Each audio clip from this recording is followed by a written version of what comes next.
Assalamualaikum warahmatullahi wabarakatuh. Bertemu lagi dengan saya, Ades Marsala MPD. Kali ini kita akan membahas tentang long term liabilities atau hutang jangka panjang. Selamat menyaksikan. Baiklah rekan-rekan semua, karena di pertemuan sebelumnya kita telah membahas hutang jangka pendek, maka dalam pertemuan ini kita akan membahas long term liabilities atau hutang jangka panjang.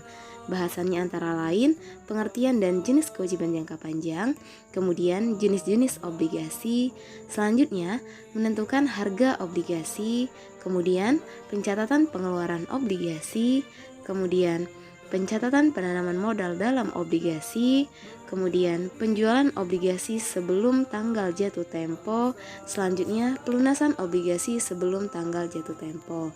Nah, kemudian pertukaran obligasi. Selanjutnya, apa sih teman-teman liabilitas jangka panjang itu atau long term liabilities itu apa gitu kan?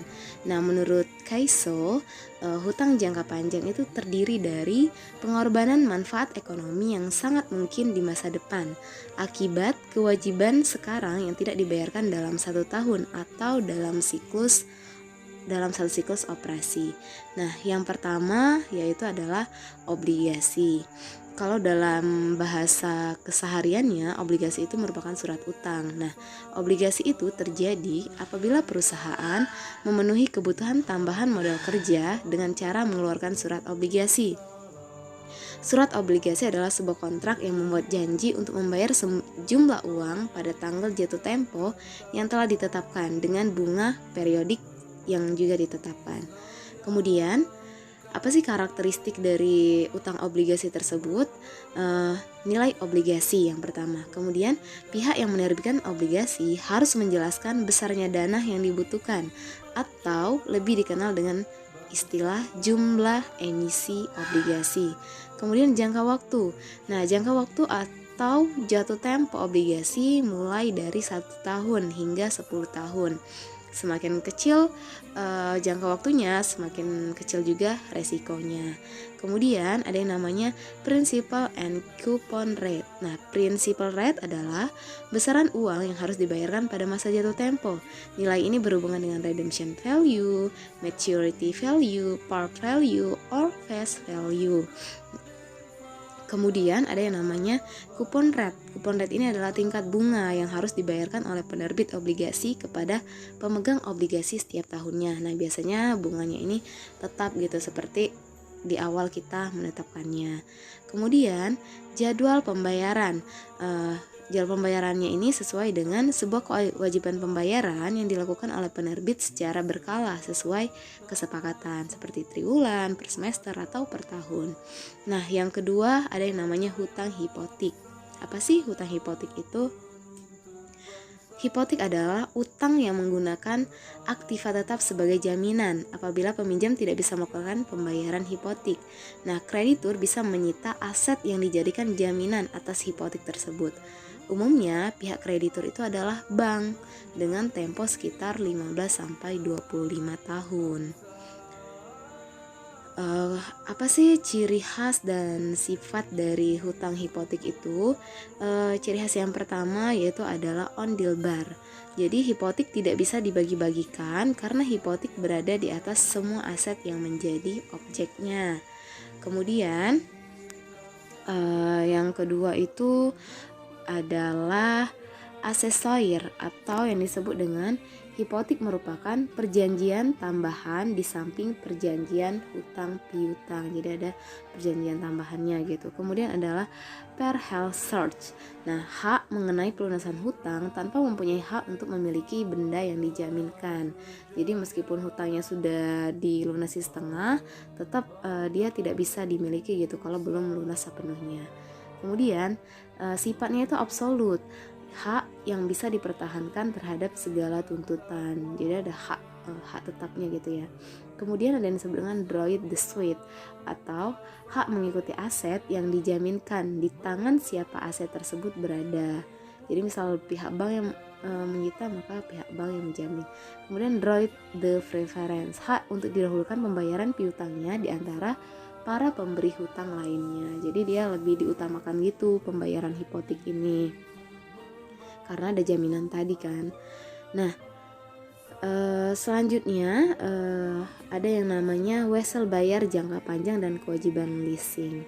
Nah, wesel bayar jangka panjang ini kurang lebih sama dengan wesel bayar jangka pendek, cuman jangka waktunya saja yang membedakan. Biasanya wesel jangka panjang ini ditarik antara 60 sampai 90 hari setelah diterbitkan, bahkan sampai lebih dari 1 tahun. Kemudian kewajiban lease. Lease adalah kesepakatan sewa di mana penyewa atau lease sepakat untuk membayar sewa kepada pemilik properti atau lessor atas penggunaan aset. Jadi kayak sewa aset gitu. Kemudian keuntungannya, apa sih gitu kan? Keuntungannya, perusahaan bisa mengatur arus kas dan merencanakan keuangan secara lebih baik. Nah, kemudian yang kedua, tingkat suku bunga pada utang jangka panjang cenderung lebih rendah dibandingkan dengan jenis utang lainnya. Kemudian selanjutnya itu pemberi hutang jangka panjang tidak memiliki hak suara, artinya pemberi hutang tidak memiliki hak untuk melakukan intervensi terhadap urusan internal perusahaan. Nah, ini berbeda dengan saham ya. Kalau pemilik saham itu dia punya hak untuk mengintervensi kegiatan internal perusahaan. Kemudian, apa sih kerugian dari hutang jangka panjang ini? Yang pertama, semakin lama jangka waktu peminjaman dana dan pelunasannya, maka resiko juga akan semakin tinggi. Jadi semakin lama tuh semakin tinggi. Kemudian memiliki tenggat waktu jatuh tempo pembayaran hutang yang sudah pasti atau tetap. Jadi kalau 15 tahun jangka waktunya, maka 15 tahun wajib dilunasi. Kemudian kemungkinan nilai saham perusahaan akan turun akibat tingkat tinggi atau rendahnya jumlah pinjaman. Jadi liabilitas ini mempengaruhi saham. Oke, baik, kita akan balik lagi ke obligasi. Di sini masuk ke jenis-jenis obligasi. Jadi berdasarkan pengelompokannya, obligasi itu dapat dilakukan dengan berbagai macam cara. Nah, yang A ditinjau dari waktu jatuh temponya. Ada 2 cara. Yang pertama adalah obligasi biasa atau term bonds. Ini adalah obligasi yang jatuh tempo pada saat yang sama. Kemudian yang kedua ada namanya obligasi berseri. Adalah obligasi yang jatuh temponya berurutan dalam periode-periode tertentu. Selanjutnya, jenis obligasi yang ditinjau dari jaminannya. Nah, itu ada 2. Yang pertama, obligasi yang dijamin dan obligasi yang tidak dijamin. Nah, kalau obligasi yang dijamin ini itu dijamin berbentuk aktiva tetap yang dimiliki oleh perusahaan atau hipotek. Nah, obligasi yang dijamin ini berarti memberi jaminan pada investor. Jadi bila perusahaan tidak dapat membayar utangnya, maka investor dapat mengklaim jaminan ini. Kemudian yang kedua tadi, obligasi yang tidak dijamin. Nah, obligasi ini sangat beresiko sekali, sehingga apabila perusahaan menerbitkan obligasi jenis ini akan memberikan tingkat bunga yang tinggi dalam rangka untuk menarik minat calon investor, karena tidak ada yang bisa diklaim karena dia tidak dijamin. Selanjutnya yang C, itu ada obligasi yang dijamin oleh pihak lain. Nah, ini disebut dengan obligasi bergaransi. Misalnya perusahaan induk menjamin obligasi anak perusahaannya. Kemudian yang D, obligasi yang dapat ditukarkan dengan saham atau disebut dengan obligasi yang dapat ditukarkan. Jadi apabila obligasi ini ditukar menjadi saham, maka si pemilik obligasi ini akan berubah menjadi si pemilik saham atau investor, dan dia mempunyai hak untuk mempengaruhi internal dari perusahaan tersebut.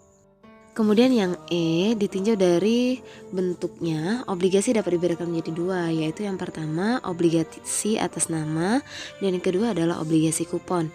Nah, obligasi atas nama ini bunganya hanya dapat diambil oleh orang yang terdaftar di perusahaan tersebut. Jadi orang tersebut harus melaporkan kepada perusahaan yang mengeluarkan obligasi. Berbeda dengan obligasi kupon atau bebas. Jadi dia kupon itu akan dibagikan kepada orang-orang yang memiliki obligasi untuk mengambil bunga tanpa harus melaporkan kepada perusahaan yang mengeluarkan obligasi tersebut. Oke, berikutnya kita akan menentukan harga obligasi. Nah, yang perlu kita ketahui bahwasanya harga jual beli obligasi tidak selalu sebesar nilai nominalnya. Nah, itu dikarenakan besarnya harga ditentukan oleh tingkat bunga obligasi. Jadi misalnya semakin besarnya bunga obligasi, maka harga obligasi itu semakin tinggi. Dan sebaliknya, semakin kecil bunga obligasi, maka harga obligasinya akan semakin rendah. Nah, berikut kita akan masuk ke contohnya. Oke, contohnya adalah pada tanggal 1 Januari 2011, Tuan Syarif membeli obligasi dari PT Harmoni nilainya 10 juta dengan bunga 7% per tahun, dibayarkan setiap tanggal 31 Desember. Jatuh tempo tanggal 31 Desember 2015 dengan tujuan untuk mendapatkan hasil sesungguhnya atau tarif efektif sebesar 8%. Nah, lalu bagaimana cara menghitung nilai tunai jatuh temponya? Nah, tentu kita akan mengkalikan jumlah obligasinya dikali dengan jumlah tahun, kemudian dikalikan dengan bunga efektifnya, maka didapat 10 juta dikali A7P sama dengan 10 juta dikali 0,68058. Nah, maka nilai tunai pada saat jatuh temponya didapat sebesar Rp6.805.000. Kemudian yang B, kita akan menghitung bunganya. Jadi nilai bunga itu dihitung dari 7% tadi dikali 10 juta itu 700.000, kemudian dikalikan jumlah bunga efektifnya, maka didapatlah Rp2.794.897. Nah, kita jumlahkan tuh nilai jatuh temponya tadi ditambah nilai tunai bunga, maka didapatlah Rp9.600.697. Atau dengan kata lain itu disagio obligasi, karena jumlah harga jual itu lebih kecil dari harga nominal, artinya lebih kecil dari 10 juta, atau kalau dalam bahasa sehari-harinya itu adalah rugi penjualan obligasi. Oke, contoh selanjutnya adalah pencatatan pengeluaran obligasi. Nah, jadi dalam hal ini kita itu bisa mencatat obligasi yang terjual ataupun mencatat obligasi yang terjual maupun yang belum terjual. Jadi ada dua pencatatan. Contoh soalnya, pada tanggal 1 Januari 2002, PT Monophos merencanakan mengeluarkan obligasi sebesar 1 juta dengan bunga 10% per tahun. Nah, obligasi akan dijual pada waktu yang berbeda, tergantung kepada kebutuhan uang. Misalnya transaksi terjadi seperti jurnal di bawah ini. Nah, lalu bagaimana jurnalnya apabila kita hanya mencatat yang terjual saja? Nah, pada tanggal perencanaan pengeluaran obligasi itu tidak ada jurnalnya. Kemudian pada 1 April obligasi nominal 700.000 dijual dengan kurs 105. Kasnya itu 735.000, itu didapat 700.000 dikali kurs 105% sama dengan 735.000. Kemudian di kreditnya muncul akun utang obligasi sebesar 700.000 dan agio obligasi. Kenapa agio? Karena lebih besar harga jualnya dibanding dengan harga nominalnya, yaitu Rp35.000. Selanjutnya pada tanggal 18 nominal 100.000 obligasi dijual dengan kurs 99%. Kasnya kita cari 100.000 dikali 99% maka dapat 99.000. Nah, ternyata lebih besar harga nominalnya daripada harga jual, maka dia rugi obligasi atau disagio obligasi sebesar 100.000. Kas dan disagio di debit dan kreditnya adalah utang obligasi. Nah, lalu bagaimana kalau kita juga mencatat yang belum terjual juga? Sebenarnya perbedaannya hanya pada tanggal 1 Januari ketika merencanakan penjualan. Nah, itu kita jurnal obligasi yang belum terjual sebesar 1 juta dan kreditnya itu otorisasi utang obligasi. Jadi cuma di tanggal 1 ada perbedaannya. Untuk tanggal selanjutnya itu sama aja.